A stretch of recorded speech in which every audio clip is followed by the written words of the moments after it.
Bonjour à tous, Thomas Ondoa, pasteur à l'église missionnaire évangélique de Genève. Que le Seigneur vous bénisse et que sa grâce repose sur chacun d'entre vous. Soyez bénis au nom du Seigneur Jésus. Aujourd'hui, je viens avec une nouvelle exhortation qui s'intitule « Lorsque Dieu t'a parlé, ne laisse aucune place au doute. » Lorsque Dieu t'a parlé, ne laisse aucune place au doute. Pourquoi est-ce que je parle de doute?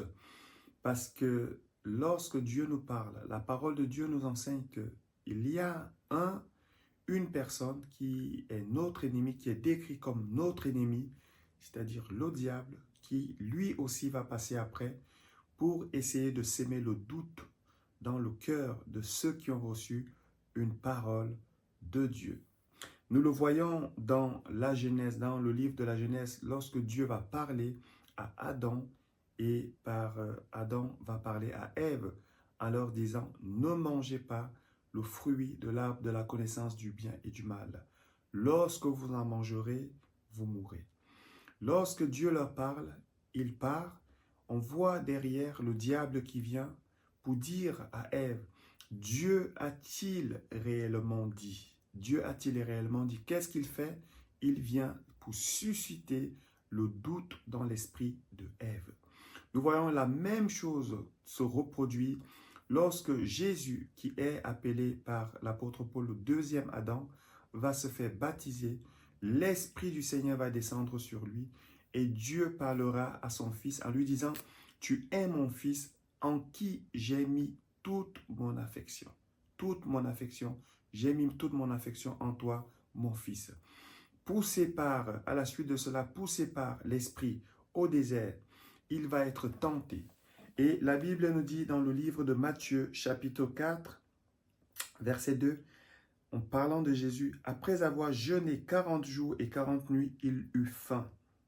Le tentateur s'étant approché, lui dit, « Si tu es le Fils de Dieu, ordonne que ces pierres deviennent des pains. » Jésus répondit, « Il est écrit, l'homme ne vivra pas de pain seulement, mais de toute parole qui sort de la bouche de Dieu. » Le diable le transporta dans la ville sainte, le plaça sur le haut du temple et lui dit, « Si tu es le Fils de Dieu, jette-toi en bas, car il est écrit, il donnera des ordres à ses anges à ton sujet, et ils te porteront sur les mains, de peur que ton pied ne heurte contre une pierre. » Jésus lui dit, « Il est aussi écrit, tu ne tenteras point le Seigneur ton Dieu. » Et ensuite, il va une troisième fois tenter Jésus.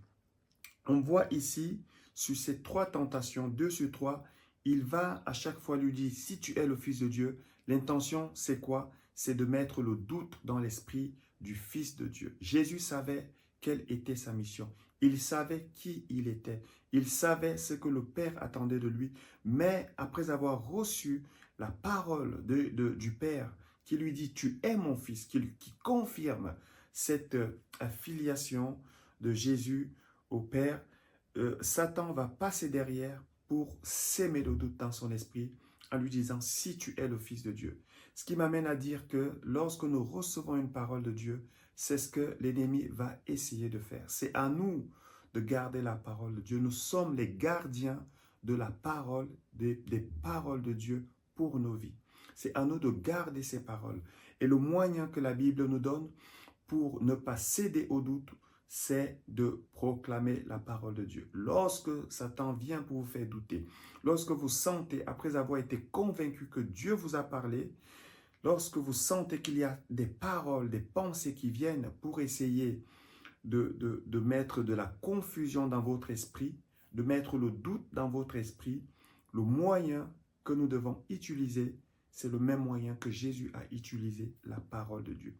Si vous avez reçu le Saint-Esprit, il vous donnera la parole appropriée, la parole à prononcer, à proclamer, à verbaliser pour faire fuir ces pensées de doute.